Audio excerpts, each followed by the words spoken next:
ते आपल्या या मंचावर उपस्थित आहे, भाजपचे का पदाधिकारी आहे, वंचितचे पदाधिकारी आहे, एमआयएमचे पदाधिकारी आहे, शिवसेनेचे पदाधिकारी आहे, उबाटाचे पदाधिकारी आहे, परंतु राष्ट्रवादी काँग्रेस पक्षाचा एकही पदाधिकारी दुसऱ्याच्या स्टेजवर नाहीये. आमच्याकडे 100 शेर आहे, 1000 नाही, 100 आहे, फक्त शेर आहे. त्यामुळे शिवाजी महाराज की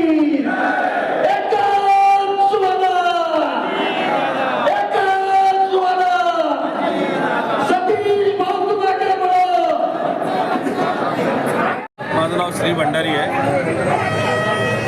माझ्या उमेदवाराचं नाव श्रद्धा श्री भंडारी आहे. आम्ही आता जे राष्ट्रवादी काँग्रेसकडनं उमेदवारी आम्हाला मिळालेली आहे अधिकृत, आम्ही आमचा तो प्रचार करतोय की आपण घरोघरी डोर टू डोर जाऊन तिथल्या स्थानिक ज्या काही अडचणी आहेत आतापर्यंत इतक्या वर्षापासून जे बाकीचे जे काही नगरसेवक होते अगोदरचे, भारतीय जनता पार्टीचे असो या अदर कुठल्या पक्षाचे असो, त्यांनी ज्या कामामध्ये जे काही अर्धवटपणे जे काम केलेले गेले 10-15 वर्षापासून ज्या काही गोष्टी त्यांनी फक्त आश्वासनं दिलेत की आम्ही हे काम करू, हे कामं करू म्हणून, पण ते एकही काम आतापर्यंत झालेलं नाही. यांचा पाणी प्रश्न, गुंठेवारीचा प्रश्न आणि असे बरेचसे प्रश्न आहेत जे आजही तसेच बाकी आहेत.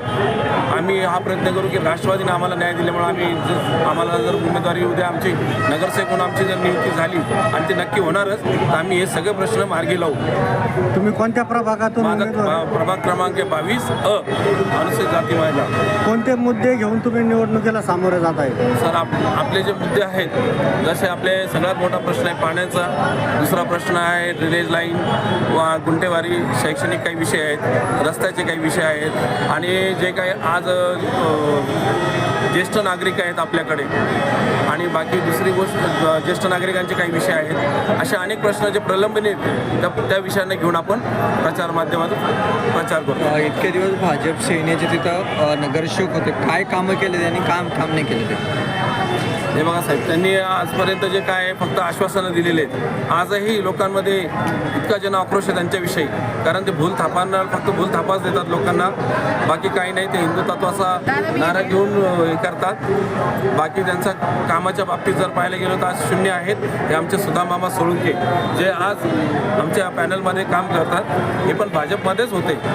आज ते घरोघरी जाऊन आज प्रत्येक घरात ड्रेनेज लाईनपासून प्रत्येक छोट्या छोट्या गोष्टी त्या लोकांच्या सर्वसामान्यांच्या अडचणी जाणून घेतात. सकाळपासून संध्याकाळपर्यंत एकच काम असतं, फक्त लोकांची सेवा, लोकांची सेवा. आणि नक्कीच हा विश्वास आहे की आम्हाला नक्कीच लोक न्याय देतील.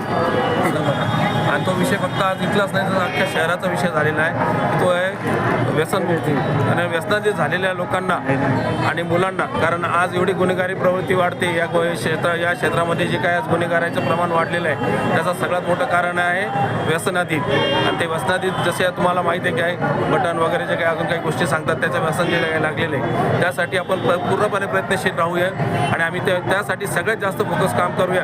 कारण घरातल्या एक मुलगा बिघडला तर संपूर्ण घराचीही परिस्थिती बिघडल्या जाते. त्यामुळे आजकालची युवा पिढीची परिस्थिती बिघडते, येणारं भविष्य बिघडतंय. त्यामुळे सगळ्यात मोठा आपला हा मुद्दा राहणार आहे की आपण व्यसनमुक्तीवरच निवडून आल्यावर नक्कीच पहिले हे काम करणार आहे. धन्यवाद सर. नमस्कार.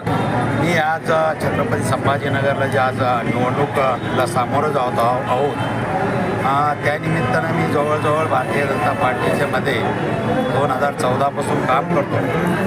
काम करत असताना एवढ्या अडचणी आल्या की ड्रेनेजचा प्रश्न असन, पाण्याचा प्रश्न असन आणि ह्या पुंडलिकनगरच्या एरियामध्ये जे मुलं आज वाईट वळणाला जात असन, त्याचं कारण एकच आहे, मुलांना जर कधी रोजगार उपलब्ध झाला, त्यांचं शिक्षण चांगलं मिळालं तर मला अवश्य अपेक्षा आहे मुलाकडून की ते एक चांगला या भारत मातेचा युवा बनन आणि या देशाचा विकास घडून आणीन. पण या ठिकाणी जे मुलावर राजकारण करतात आणि जाती धर्मावर राजकारण करतात, आम्ही जर कधी निवडून आलो, मी हीच अपेक्षा करतो की आपल्या ज्या समस्या आहे, महिलाच्या समस्या असन, पाण्याच्या समस्या असन आणि इतर ड्रेनेज वगैरे रोड या सर्व गोष्टीवर आणि गुंठेवारीचे प्रश्न हे मार्गी लावू.